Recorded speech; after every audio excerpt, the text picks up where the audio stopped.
And breaking news చూస్తున్న మాజీ మంత్రి బీఆర్ఎస్ ఎమ్మెల్యే మల్లారెడ్డి సంచలన వ్యాఖ్యలు చేశారు. నియోజకవర్గం అభివృద్ధి కోసం సీఎం రేవంత్ రెడ్డిని కలవడంలో తప్పేం లేదు అన్నారు. ఇద్దరం గతంలో టీడీపీలో కలిసి పనిచేశామన్నారు. త్వరలో సీఎం రేవంత్ రెడ్డిని కలుస్తానని, చర్చకు తావు లేకుండా ముందే మీడియాకు సమాచారం ఇస్తానంటూ చెప్పారు. బీఆర్ఎస్ ఓడిపోతుందని, కాంగ్రెస్ గెలుస్తుందని కలలో కూడా ఊహించలేదన్నారు. తామింకా షాక్లో నుంచి తేరుకోలేదన్నారు.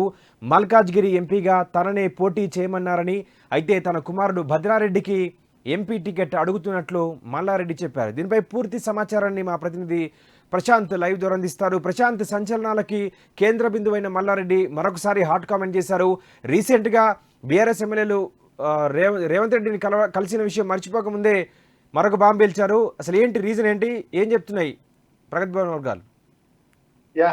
నరేష్, ఏదైతే గత కొద్దిసేపటి క్రితం అంటే మధ్యాహ్నం 12:45 కేసీఆర్ ప్రమాణ స్వీకారానికి ముహూర్తం ఖరారైన నేపథ్యంలో ఆయన ప్రమాణ స్వీకారానికి వస్తున్నారు అనే సమాచారానికి సంబంధించి ఇక ఎమ్మెల్యేలందరూ కూడా అసెంబ్లీకి క్యూ కట్టిన సందర్భం.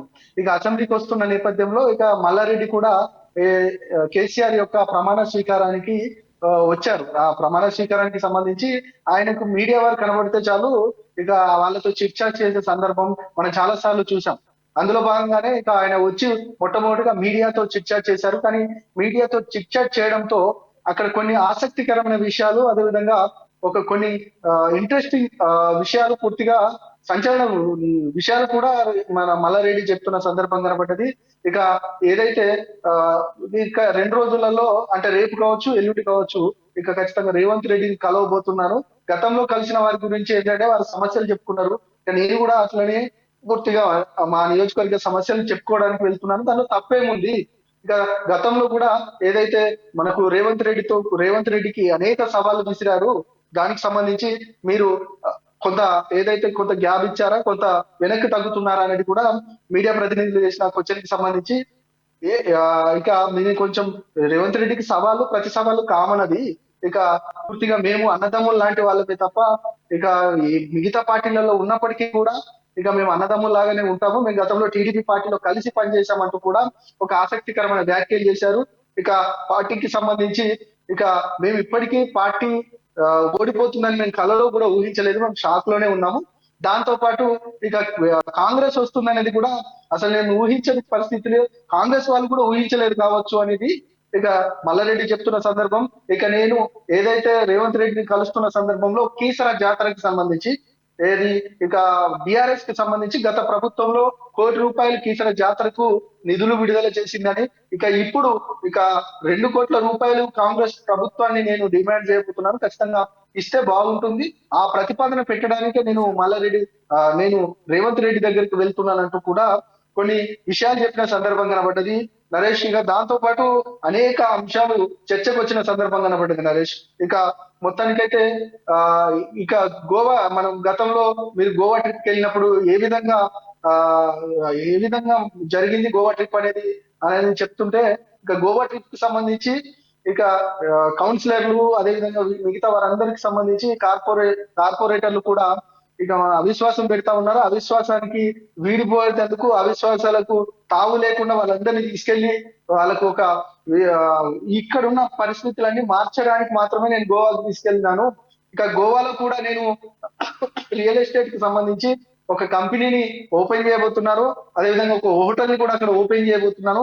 ఖచ్చితంగా గోవాకు సంబంధించి ఇక రియల్ ఎస్టేట్ కి ఎందుకు మీరు అక్కడికి రియల్ ఎస్టేట్ ఇక్కడ లేదా అని అడిగినందుకు, ఇక కాంగ్రెస్ పార్టీకి సంబంధించి అధికారంలోకి వచ్చిన తర్వాత ఇక్కడ రియల్ ఎస్టేట్ రంగం అనేది పూర్తిగా కుదేలైంది. కాబట్టి అక్కడ నేను రియల్ ఎస్టేట్ వ్యాపారిగా ఉండబోతున్నాను, హోటల్ కూడా కడుతున్నాను అని కూడా ఒక కీలక అంశాలు చెప్పారు. ఇక పార్టీ మారడం పైన కూడా, అంటే రేవంత్ కి నాకున్న సంబంధాన్ని అన్నదమ్ముల సంబంధం అన్న నేపథ్యంలో ఆయన లోపల ఏదైతే ఖచ్చితంగా పార్టీ మారబోతున్నారంటూ కూడా పొలిటికల్ సర్కిల్లో చర్చ జరుగుతా ఉంది. దాంతో పాటు ఇక కాంగ్రెస్ పార్టీ నుంచి అనేక మంది నాయకులు కూడా చెప్తా ఉన్నారు, చాలా మంది టచ్ లో ఉన్నారని.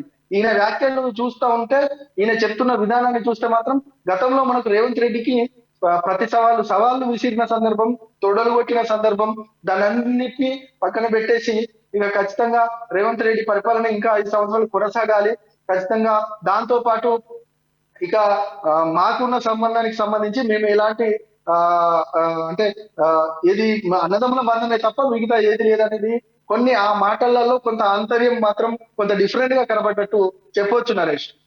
ప్రశాంత్, ఇది ఇలా ఉండగానే మల్లారెడ్డి కామెంట్స్ నడుస్తుండగానే, ఈ హాట్ టాపిక్ నడుస్తుండగానే సీఎం మాజీ ముఖ్యమంత్రి కేసీఆర్ సంబంధించి ఎమ్మెల్యేలు ఎమ్మెల్సీలతో సమావేశం ముగిసింది. ఆ సమావేశంలో కేసీఆర్ కొంత కీలకమైన కామెంట్లు చేసినట్టుగా ఉంది. ఎవరు అధికార పార్టీ ట్రాప్లో పడొద్దు, ఆ, అలాగే వినతి పత్రాలు ఇవ్వాలి అనుకుంటే మంత్రులు ప్రజల్లో ఉన్నప్పుడే ఇవ్వాలంటూ కూడా ఆయన కామెంట్ చేసిన పరిస్థితి కనిపిస్తుంది. దీన్ని బట్టి చూస్తే ఏ రకంగా అర్థం చేసుకోవచ్చు? ఎస్ నరేష్, అయితే ప్రమాణ స్వీకారం తర్వాత కొంతమంది నాయకులను కేసీఆర్ కలిశారు. అంటే ఏదైతే ఆయన ఆ, ఆరోగ్యం కుదుట పడ్డ తర్వాత ప్రమాణ స్వీకారంకి వచ్చారు కాబట్టి చాలా భారీ ఎత్తున నాయకులందరూ కూడా కేసీఆర్ ను కలవడానికి వచ్చిన నేపథ్యం కనబడింది. చాలా మందికి కొన్ని విషయాలు చెప్తున్నట్టు మనకు ఆ, ప్రాథమిక సమాచారం తెలిసింది. అయితే ఖచ్చితంగా ఎవరు కూడా పార్టీ మారే ఆలోచన పెట్టుకోకండి, ఏదైనా ఉంటే అధిష్టానానికి చెప్పండి తప్ప మీకు ఏ సమస్యలు ఉన్నా కూడా ఆ అధిష్టానం దృష్టికి తీసుకురండి.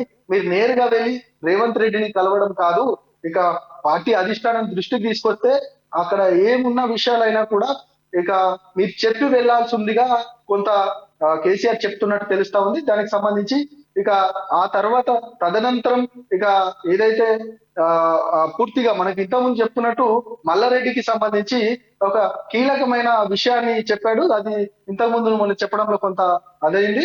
ఏదైతే పూర్తిగా నాకు ఎంపీగా నన్ను పోటీ చేయమన్నారు, కానీ నేను ఎంపీగా పోటీ చేయడానికి నేను ఆసక్తి చూపెట్టడం లేదు, నా కుమారుడికి ఇంకా భద్రారెడ్డికి టికెట్ ఇవ్వాలనేది కూడా నేను ఒక విజ్ఞప్తి చేశానంటూ కూడా మల్లారెడ్డి చెప్పారు.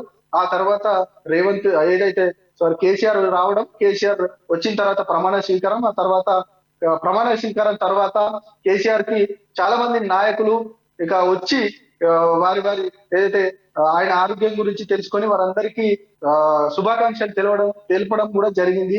దానికి సంబంధించి కొన్ని కీలక అంశాలు కూడా బయటకు వచ్చినట్టు తెలుస్తా ఉంది. అందరికీ ఇంకా ఏదున్నా కూడా పూర్తిగా అధిష్టానానికి చెప్పండి, లేదు అని అంటే కేటీఆర్ కి లేదంటే హరీష్ రావుకి, దాంతో పాటు మిగతా నాయకులకు మీకు అందుబాటులో ఉన్న నాయకులకే చెప్పండి తప్ప నేరుగా వెళ్ళి మీరు ఏది సీఎం ని కలవడం లేకపోతే మిగతా కాంగ్రెస్ పార్టీకి సంబంధించిన నాయకులను కలవడం కరెక్ట్ కాదు. మీకు ఏ ఇష్యూ ఉన్నా కూడా పార్టీలో ఇక అగ్రనాయకులందరితో చర్చించండి అంటూ కూడా కొంత హితవు పలికినట్టు తెలుస్తా ఉంది నరేష్.